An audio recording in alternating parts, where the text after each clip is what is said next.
Hello friends, and welcome back to my channel. If you're new here, my name is Kailin and I post new videos every single week. I mainly post videos about eating disorder recovery and intuitive eating, so if that's something that you're interested in, I would love for you to click onto that subscribe button down below and become part of our little family. So today we're going to be focusing on mukbangs, which I am a little bit nervous for. I don't really know why. I feel like mukbangs definitely have a lot of support from a lot of different groups. And today I'm going to be talking about the darker side of mukbangs, or why they can potentially be a little bit problematic, especially for somebody who is suffering from an eating disorder. And yeah, so we are just going to dive right into it. When it does come to mukbangs, I have heard so many different pronunciations online. I've heard mukbang, mukbang, so many different kinds. I think mukbang is the most common, so that's what I'm going to be calling it in this video. But if I am pronouncing it wrong, you can kindly correct me in the comments. So first things first, if you've never heard or seen a mukbang before, let's talk about what it is. And what mukbangs are is basically a broadcast or a video of just regular people eating dinner or eating something in front of their camera, but it was primarily around dinner time. And the word mukbang is actually a portmanteau or a portmanteau. I'm not actually sure how to pronounce that. It's a portmanteau of the South Korean words breakfast and eating. Another example of a portmanteau, if you've never heard of one before, is brunch, which is a mixture of lunch and breakfast. And the main concept of these mukbangs when they started in 2020 was basically for it to feel like you were eating dinner or a meal with a friend. It was really to establish a sense of community or partnership. And a lot of the purposes of these broadcasts were actually to help people who potentially were in isolation, who didn't live with a partner or family. And these broadcasting videos were essentially made for people who do live alone and they wanted to talk to their camera or eat in front of their camera to not feel as isolated, but they were also mainly created for people to help with that isolation feeling, to feel like you were actually eating a meal with somebody else. And I think that that original concept is great. So when I am talking about mukbangs in this video, I'm primarily talking about the evolution of mukbangs and what they look like right now and how that is problematic versus the original concept, which some people still maintain to this day. There are some people who create eat with me videos or mukbangs that fall under this original concept of what mukbangs were originally supposed to be. And in no way, shape, or form am I criticizing the original concept. And the thing is, with these broadcasts, when they first started in around 2010, they were extremely successful and they were so popular right at their conception. And so there is no doubt, again, that the original concept and form that mukbangs were meant to be performed in, they can easily and definitely facilitate this kind of closeness or create a sense of community, which again, I think is important and definitely has its own place. However, why don't we sort of flash forward 4 years and enter 2014? Let's see how mukbangs have kind of evolved. So before 2014, mukbangs, even though they were extremely popular, especially in South Korea, they hadn't exactly reached mainstream media. So in North America, it was probably quite rare that somebody would know what that term was. However, we have seen huge changes, and now I would say most people who are online or on YouTube or whatever it might be, or chronically online, have definitely heard or seen mukbangs before. So in 2014, when mukbangs were kind of pulled into mainstream media, we saw a huge shift on how these videos were being produced, and as well as how many people were actually viewing these videos in the first place. And many of the videos that are put out today, if you just Google mukbang, you're going to see so many of them. But many of these videos are a far cry, an extremely far cry away from the original sort of friendly concept that had started in 2010. And unfortunately now, one of the main issues that we are going to be talking about are binge-like behaviors or binge fantasies within mukbangs. And there are so many binge eating trends that also sort of seep their way into the mukbang community, and that's also something that I'll be addressing in this video. So the first thing that we're actually going to be talking about is this idea that watching mukbang videos, especially the way that they are produced right now in 2022. Wait, are we 2022? Yes, we are. I can't believe I forgot what year it was. So for many people, and I'm looping myself into this demographic, when I was struggling with disordered eating, and I was struggling with binge eating as well as restrictive eating, mukbangs are something that I watched all the time. So when I am talking about a specific demographic, I'm also looping myself within this demographic. Not anymore, but my previous self. So I also have experience watching these mukbangs and sort of understanding the way that my brain interpreted it and why that potentially was not a good thing. So I just want to preface too that when I'm talking about a specific group of people, that specific group of people also used to include myself. So anyway, going back to what I was saying, for many people, my past self included, watching these videos was a form of fulfilling a binge in a way. And these fantasies are typically fantasies of people who restrict, fantasies of people who suffer from binge eating disorder, and these fantasies usually include eating a lot of calories within one sort of time frame. And a lot of these fantasies involving eating so much to the point where you feel overly full or extremely full, and we're kind of dealing with that satisfaction factor, because when you diet or when you struggle with a restrictive eating disorder or are stuck in a binge restrict cycle, usually you are hyper fixated on food and you're also depriving yourself of food. So to see somebody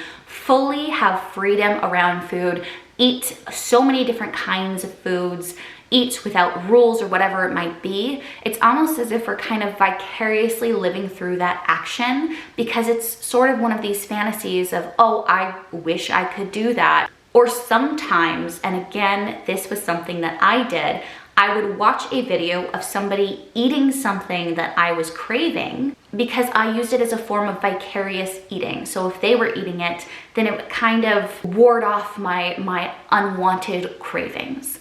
But this bit me in the ass. This was not helpful, and we'll get into why it's not helpful a little bit later.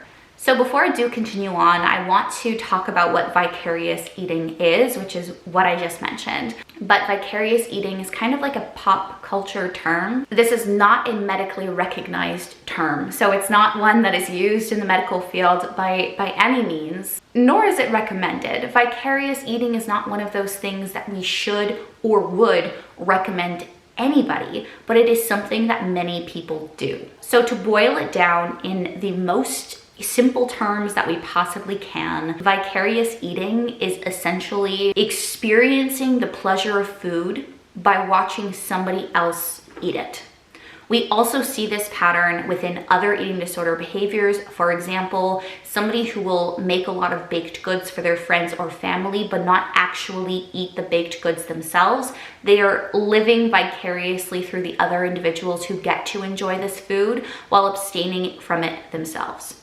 I hope that definition is helpful. And I want to just say very, very quickly that if you are hungry, whether you're watching this video right now and you are hungry, or at any point in your life you are hungry, there is only one acceptable response to hunger.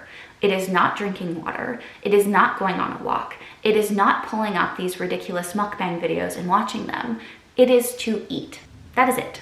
There is no other option. Please do not try to use mukbangs to ward off your cravings, because from experience, when I was struggling with my own disordered eating, it does not help. In fact, it usually makes things a heck of a lot worse. Remember that mukbangs were originally created for companionship, not for vicarious eating. So before I mentioned that mukbang videos are kind of this breeding ground for binge eating trends, and I want to talk about some of them. The biggest binge eating trend that I see mukbangers do is something called the 10,000 calorie challenge. And this, again, was something that I watched when I was very deep in my eating disorder. The people who tend to watch these videos do have a disordered relationship with food, as well as the people participating in those videos. And so many of these mukbang channels actually glorify disordered eating behaviors.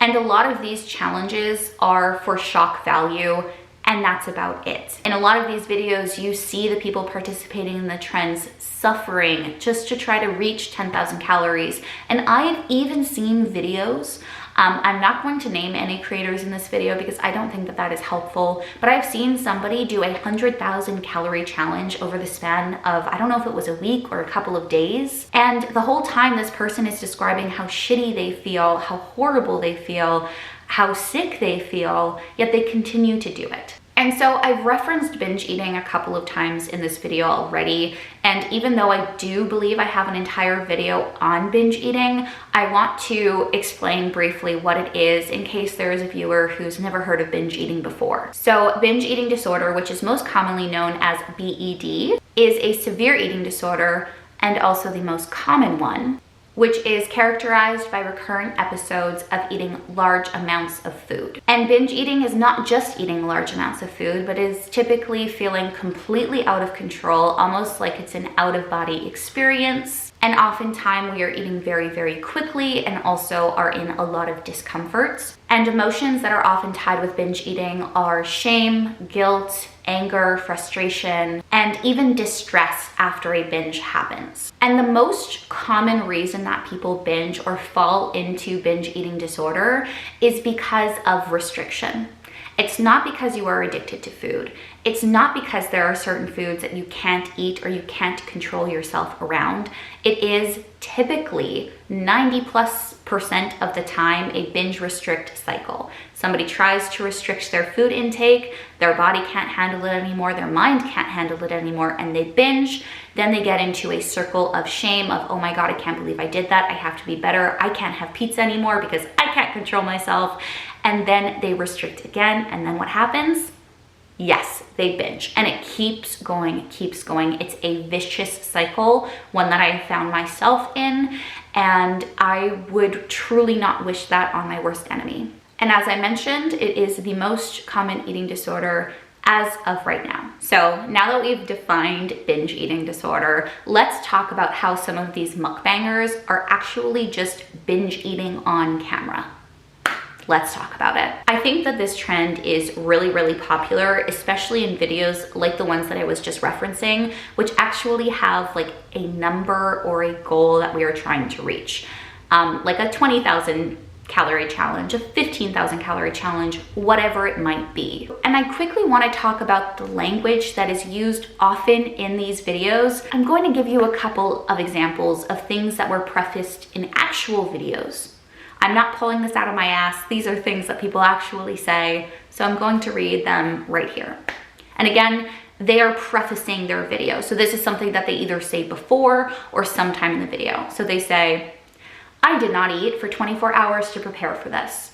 I did a huge workout yesterday and I'm going to do another one tomorrow to make up for this. This is my cheat day. Blah, blah, blah, blah, blah. Those things continue going. So what we're seeing here is a natural desire from the creators of these videos themselves to defend what they are doing. The reason that they're defending what they're doing, whether it is they are fasting for a week, whether it is they did a juice cleanse before they are allowing themselves to eat, I frankly don't care. But the reason that they are defending themselves is because it is extremely unnatural to force yourself to eat a certain amount of calories. And it's also not something that we would naturally have that inclination to do unless we were restricting ourselves in some way. That amount that they're talking about, almost always 99.9% of the time goes beyond human hunger cues. And one of the biggest takeaways that I actually have from the way that some of these creators defend their content, or what is so interesting to me about it, is that the points that they're making, like I didn't eat for 24 hours or for a week or whatever it might be,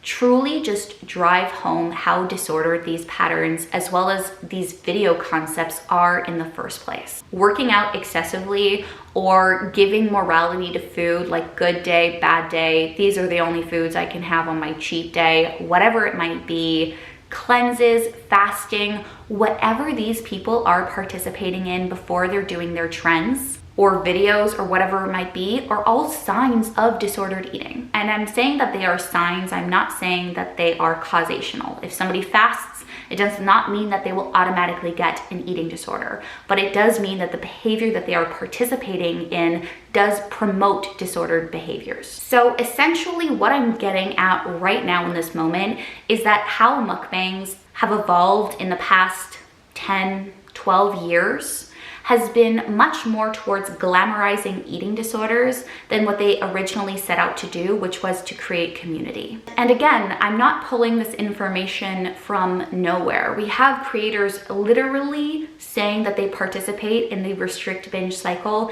and we have it filmed on camera. We have people saying, I haven't eaten in days and now I'm going to binge. We have that literally right on camera. But instead of saying binge eating, they say things like cheat day. They say things like moderation or balance. They say things like, this is what works for me, even though it might not work for you, even though eating 20,000 calories in one day cannot possibly feel good for any human being. And this is not me calorie shaming anybody. As you know, or if you are an avid viewer on my channel, I don't think that anybody should count calories. I truly don't. I don't think that it is a helpful tool. But my main concern is for people who struggle with disordered eating. They are using these videos to live through these mukbangers in the first place, or maybe to even solidify how they go about food of, okay, I can cleanse for days and then eat whatever I want. I can fast and then eat whatever I want. You don't need to earn your food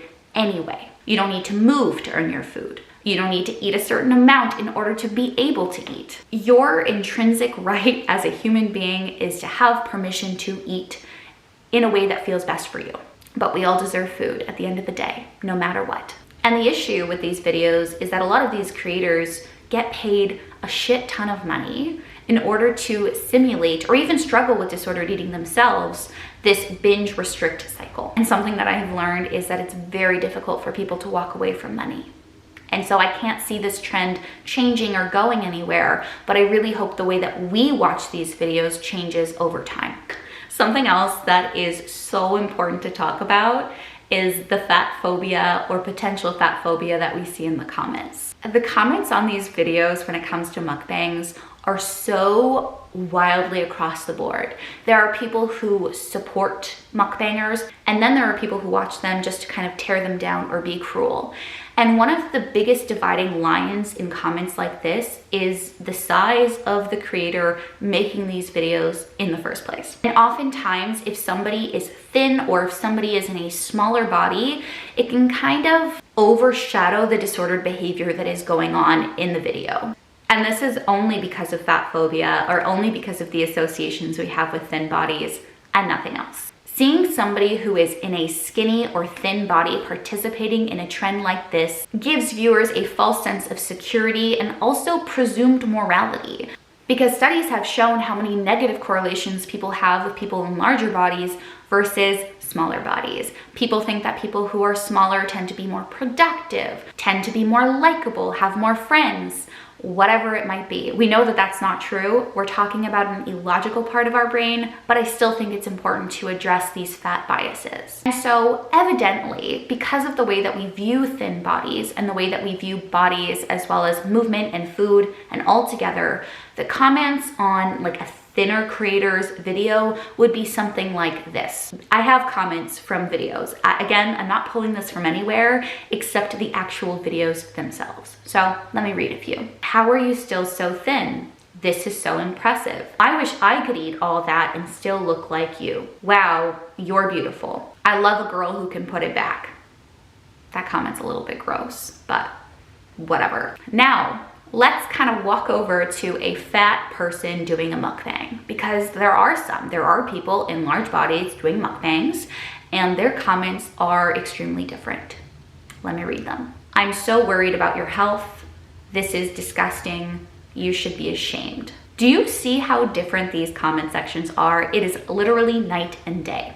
There's rarely a mention about somebody's health when it is on a thin person's page. And this also transcends to TikTok. There are so many TikTokers, very popular TikTokers with millions of people who follow them, who post videos of them maybe having 7 or 8 Big Mac meals. And they're eating whatever it might be. That is what they're eating in their mukbang video. And then you'll have a video of a fat person following the typical mukbang umbrella, which is just they have their meal, they're not trying to order in a way that fulfills a binge fantasy, they're just having what feels good to them in the moment. And the comments on the Fat Creators video, even though they're eating quote unquote less than that thin person, is still about their health. It's still about how they shouldn't be eating these foods. It's still about how there's something wrong with them or how they're disgusting. And then the thin person video, it's all like, go queen, you're a rock star. Oh my God, what are you gonna do next? Can you